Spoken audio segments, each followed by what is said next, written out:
धन्य है हरिदास की भक्ति। कहते हैं कि ईश्वर के लिए यदि हृदय में सच्चा प्रेम हो, मन निर्मल हो, ईश्वर के प्रति अटूट श्रद्धा विश्वास हो, तो साधक को ईश्वर का अनुराग, अनुग्रह व अनुदान एक न एक दिन अवश्य ही प्राप्त होता है।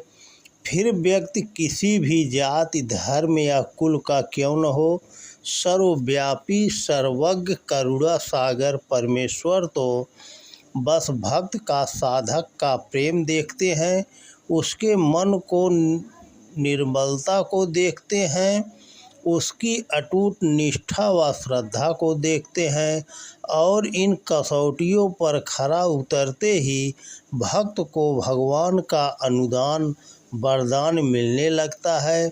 फिर तो भगवान भक्त के और भक्त भगवान के होकर रह जाते हैं। जैसा कि कहा गया है, जात पात पूछे नहीं कोई, हरि को भजे सो हरि को होई। हरिदास की भक्ति भी कुछ इसी प्रकार की थी। वैसे तो हरिदास का जन्म एक मुस्लिम परिवार में हुआ था, लेकिन उनकी ईश्वर भक्ति इतनी उच्च कोटि की थी कि उनकी भक्ति के सामने मानो कुबेर का खजाना भी तुच्छ जान पड़ता था। वर्तमान में बांग्लादेश के यशोहर ज़िले में एक छोटा सा गांव था बूड़न। इसी गांव में रहने वाले एक गरीब मुस्लिम परिवार में हरिदास खान का जन्म हुआ था। पूर्व जन्म के प्रबल पावन संस्कार के कारण ही हरिदास खान को भगवान कृष्ण के प्रति परम अनुराग था, परम प्रेम था। सो उनकी भक्ति पूमन के चांद की भांति बढ़ती ही गई। एक दिन ऐसा भी आया कि किशोरावस्था में ही उन्होंने वैराग्य ले लिया और गृह त्याग कर वन ग्राम के समीप जंगल में कुटी बनाकर रहने लगे। वे प्रायः हरि नाम जप में ही मग्न रहते थे। उनकी ख्याति बढ़ती जा रही थी। उनसे प्रेरित होकर हजारों लोग भगवान की भक्ति करने लगे थे। उनकी ख्याति से कुछ लोग ईर्ष्या भी करने लगे थे। उन्हीं में वहाँ एक जमींदार भी था। उसने उनकी कीर्ति व यश को नष्ट करने के लिए एक षड्यंत्र रचा और धन का लालच देकर हरिदास जी के पास एक वेश्या को भेज दिया। अपना भली भांति श्रृंगार कर वेश्या रात्रि के समय हरिदास जी की कुटिया में पहुंच गई, लेकिन हरिदास तो हरि के ध्यान में मग्न थे। उनका मनोहर रूप देखकर वेश्या उन पर आसक्त हो गई। वह अपने उद्देश्य को पूरा करने के लिए भांति भांति के उपाय कर हरिदास की समाधि भंग करने का प्रयास करती रही, पर वह सफल नहीं हो सकी।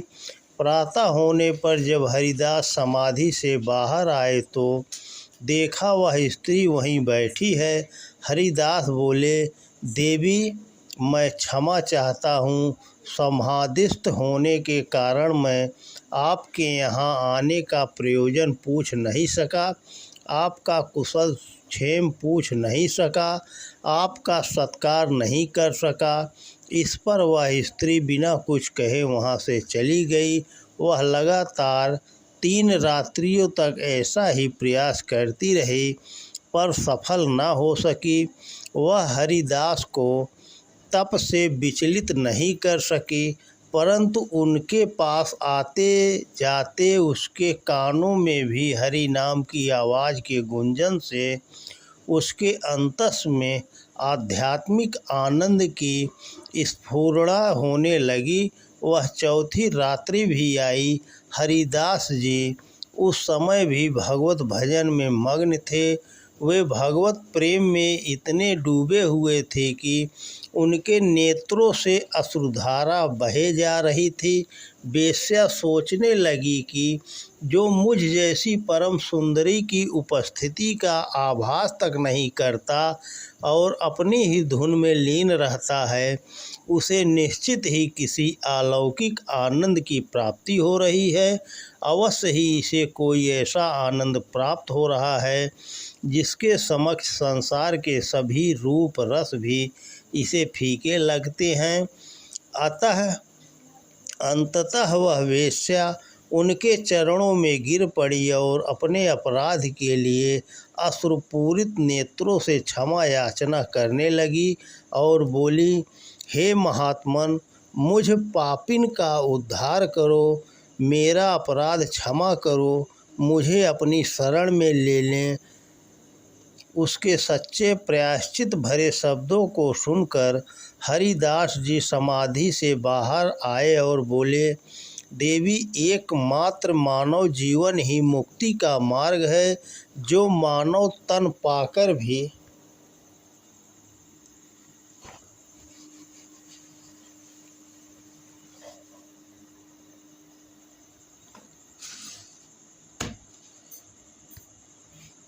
भक्ति नहीं कर सका, उसका इससे बड़ा दुर्भाग्य क्या हो सकता है। देवी, उठो और अपने हृदय में हरि नाम धारण करो।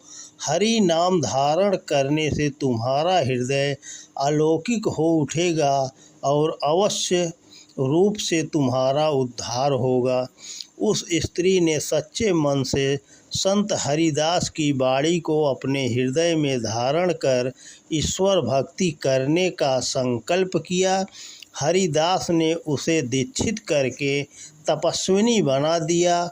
उन्होंने उस स्थान को उसे ही सौंप दिया और स्वयं हरि नाम का, हरि भक्ति का प्रचार करने निकल पड़े। वह स्त्री उसी कुटिया में रहकर हरि भजन करने लगी और आगे चलकर भगवान की परम भक्त बनी। भगवान की भक्त की भक्ति की परीक्षा नानाविध रूपों में लेते हैं, सो भक्त हरिदास की भक्ति की अभी और भी परीक्षा होनी बाकी थी। हरिदास जी वहाँ से चलकर शांतिपुर पहुँचे, जहाँ मुस्लिम शासक था। अत्याचारी मुस्लिम शासक के फतवे से हिंदुओं को अपना धर्माचरण करना कठिन हो रहा था। ऐसे में मुस्लिम होते हुए भी हरिदास जी का हरि भक्ति करना मुस्लिम अधिकारियों को कैसे रास आता।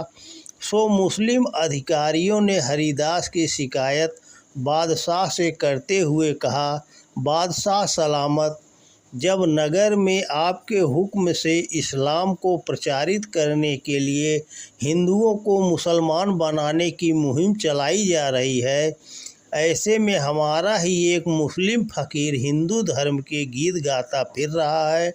इससे हमारी मुहिम पर बुरा असर पड़ सकता है, इसलिए उसे सज़ा अवश्य ही मिलनी चाहिए। बादशाह के आदेश से तत्काल ही हरिदास जी की गिरफ्तारी हुई और उन्हें जेल में डाल दिया गया। पर उधर हरिदास जी जेल में भी हरि नाम का जप ही करते रहे और जेल के अन्य बंदी भी उनके भक्त होने लगे। ऐसी स्थिति को देखकर अधिकारियों ने उन पर मुकदमा चलाया और उन्हें अदालत में काजी के सामने लाया गया। काजी ने कहा, तुम हरि भक्ति को छोड़कर इस्लाम धर्म का पालन करो तो तुम्हें छोड़ दिया जाएगा। संत हरिदास बोले, काजी साहब, इस संसार का मालिक एक ही है। इसकी दृष्टि में मानव की अलग अलग कौम नहीं है। हमने ही मनुष्यों को धर्म के आधार पर बांट दिया है। उसी हरि ने प्रत्येक मनुष्य को यह अधिकार दिया है कि वह चाहे उसे जिस नाम से पुकारे। उस अल्लाह या भगवान की दृष्टि में मैं अपराधी नहीं हूँ, तो आपकी दृष्टि में मैं अपराधी कैसे हूँ। काजी गुस्से में बोला, या तो तुम कलमा पढ़ो, हरि नाम भक्ति छोड़ो, नहीं तो तुम्हें कठोर सजा मिलेगी। पर हरिदास बोले, यह तो मानव की अपनी दृष्टि है कि वह किस दृष्टि से प्रभु के पास जाता है। आप जो भी सजा दें मुझे मंजूर है, पर देह के टुकड़े टुकड़े होने पर भी मुझे हरिनाम छोड़ना स्वीकार नहीं। क्रोध में आग बबूला होते हुए काजी ने आदेश देते हुए कहा, यह व्यक्ति काफिर है, इसे इसके गुनाह के लिए 22 बाजारों में घुमाया जाए और इसे इतने बेंत लगाए जाएं कि इसकी सांसें इसका साथ छोड़ दे। हुक्म की तालीम हुई। हरिदास जी को जगह जगह घुमाते हुए बेंत लगाए जाने लगे। मारने वाले थक गए, पर हरिदास हरि नाम बोलते रहे। अंत में उन्हें मरा हुआ जानकर अधिकारियों ने उन्हें गंगा में फेंक दिया। पर जिसके जीवन की डोर स्वयं हरि ने अपने हाथ में ले रखी हो, उसे भला कौन मार सकता है। पुनः उनके शरीर में चेतना का स्पंदन हुआ और वे गंगा से बाहर निकल आए। अधिकारियों ने जब यह देखा तो वे भयभीत हो गए और उन्हें लगा कि यह व्यक्ति सचमुच कोई दिव्य आत्मा है। उन्होंने हरिदास जी के चरण पकड़ लिए और उनसे क्षमा याचना करने लगे। हरिदास जी ने उन्हें क्षमा कर दिया और बोले, मेरे साथ यह तो होने ही वाला था। अब आप सब तो निमित्त मात्र हैं। वास्तव में भगवान यह जानना चाहते थे कि मैं ढोंगी तो नहीं हूँ। भगवान मेरी परीक्षा कर यह जानना चाहते थे कि क्या मैं सचमुच उनका हूँ। संत हरिदास जी के शब्द सुनते ही वहाँ उपस्थित लोगों के मुँह से धन्य धन्य शब्द निकल पड़े। वहाँ से चलकर हरिदास जी नवद्वीप पहुँच गए, जहाँ स्वामी चैतन्य महाप्रभु हरि नाम की पावन सुधा बरसा रहे थे। वे महाप्रभु के सानिध्य में बैठकर हरि नाम संकीर्तन करने लगे। फिर महाप्रभु की आज्ञा से वे हरि कीर्तन करते हुए देश देशांतर घूमने लगे व हरि नाम का प्रचार करने लगे। अपने अंत समय में संत हरिदास जी जगन्नाथपुरी पहुँच गए और वहीं कुटिया बनाकर जीवन पर्यंत रहे। आज भी उनका नाम एक ऐसे संत के रूप में लिखा जाता है जिनकी भक्ति अतुलनीय है।